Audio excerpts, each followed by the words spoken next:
So prerequisites before you start working the one arm handstand. So that's a real interesting one. A lot of people who achieve a one arm handstand and then some way start to coach other people towards the one arm handstand. Best way I explain it to people, what percentage of your training will be one arm specific? So if you're just playing around with two arm handstands, but your eventual goal is to get a one arm handstand, I'd even start playing around with the idea of one arm handstands, but it should only be like 1% of your training. And then as you increase your ability with the two arm handstand, you start to play around with the one arm concepts a little bit more. And then slowly, as your two arm handstand becomes very strong and you can hold shapes and hold positions and multiple entries in and out of handstand, then it becomes a bigger percentage of your training, and then to the point where you can kick up, enter the handstand like 10 out of 10 times. You're holding 60 to 2 minute holds. You can hold strong straddle positions. Then if your goal is a one arm handstand, then it's a big percentage of your training will be one arm handstands. So I wouldn't say don't start one arm work if you're still working on the two arm handstand, but I would say it's only a small percentage of your training or even just play, and your main training bulk is still your two arm handstand. If you really struggle with these drills I'm going to show you today, you're probably not ready to start working the one arm as a big percentage of your training. Most people find it easier to start working the one arm handstand in a straddle position. Don't get too carried away with the flag, so flagging the body over. Concentrate more on just understanding weight shift. So if you imagine your hands are on scales, you just have more weight in one hand than the other, and visually you shouldn't see any change really. So initially you're just transferring a little bit of weight to one arm and then a little bit of weight to the other arm, and so you can feel that shift from left to right, but visually you shouldn't see much change. So get really comfortable with that as something you can easily add into your two arm work. Just that shift left to right, very subtle, so you can't see any visual change. Then we're going to do the same thing but with a little bit more shift. So I've got more weight, so if I had the hands on the scales again, there would be a bigger shift of weight to one hand than the other. Again, the shoulder doesn't change position. So the shoulder that you're working towards, so if you're working a right one arm handstand, that shoulder stays on top of the hand. The thing that will change is the amount of push. So imagine that you're holding a dumbbell in your hand and we've gone from a 5 kilo dumbbell to a 10 kilo dumbbell. Suddenly you're going to increase and push that dumbbell higher up in the air. It's exactly the same in the handstand. So as you transfer the weight, you're going to want to push more through that shoulder. If you're putting all of the weight, 100% of the weight is going to go into one arm, it will be a massive push. So you'll hear a lot of people when they coach one arm handstands, that it's the biggest thing they say, or the most common thing they say, is push. So we're going to go from that two arm position, transfer the weight into one side, back to the other side. Once that becomes comfortable and you can pause, so if I've got a weight shift on one side and I can pause and hold for 10 seconds consistently, and I can do that on both sides, I'm going to now do exactly the same thing, but slowly start to lift the palm up on one side.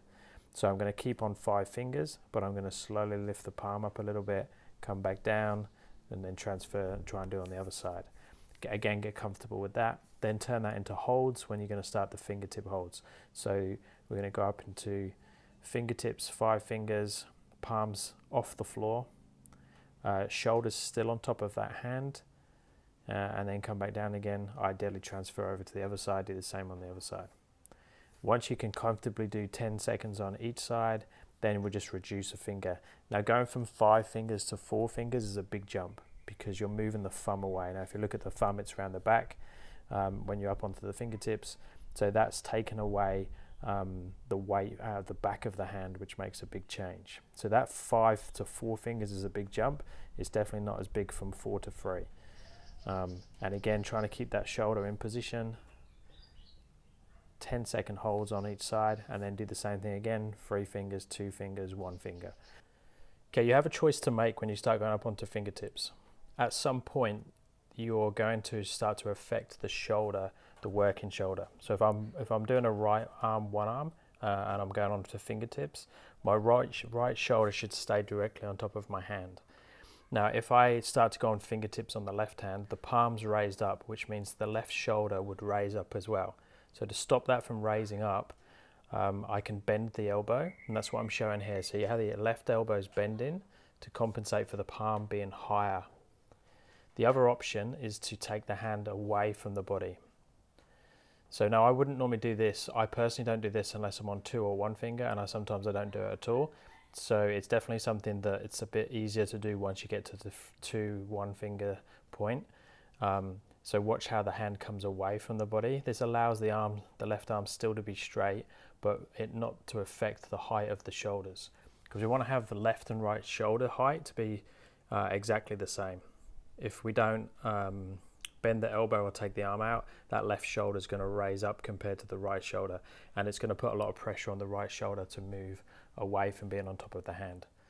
So different people will coach different ways. I let my clients have a play with it and see which one they prefer. So it's whether they take the hand out to the side earlier or later or not at all, and they just bend the elbow and keep the left hand in place if they're doing a right arm, one arm, and obviously vice versa if they're on the opposite side. So 5, 4, 3, 2, 1 finger, either keep the hand in place or move it out to the side. Now that sounds very simple, but for most people you're probably talking 1 to 2 years to go from fingertips to 1 finger and then start to float the finger. Yeah, it could be more, it could be less. It's just a lot of reps, a lot of repetition of learning that. So a lot of people will jump up and go to 5, 4, 3, 2, 1 fingers very quickly, but they're actually not changing the weight.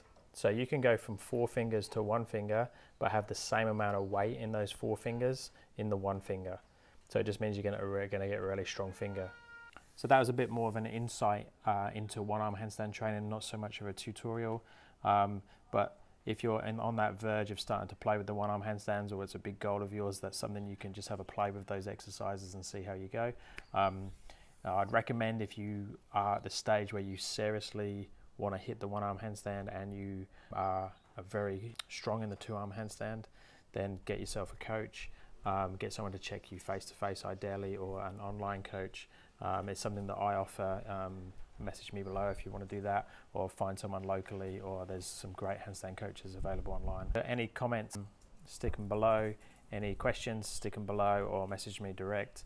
If there's anything specific you want tutorial wise, I'm just going to carry on with these insights, these how-tos before my training. Speak to you next time. Thumbs up would be appreciated. Subscribe. Thanks. So for my training today, I just done conditioning holds on one arm, left right holds, making sure I could get a minimum of 10 seconds on the left and then a minimum of 30 seconds on the right, set to set. And then I had a play with the one arm, so no strength work today. I just went straight into one arm play today. That was working left hold, so get a decent hold on the left hand side, and then using this 5 kilo plate in the left hand while I went to a right one arm, and just see how much I could come over to the side. Not so much of a flag, but more just working strength to get me comfortable out in that planchy position, to be able to lower, to croc, to like muscle through the press to handstand on one arm.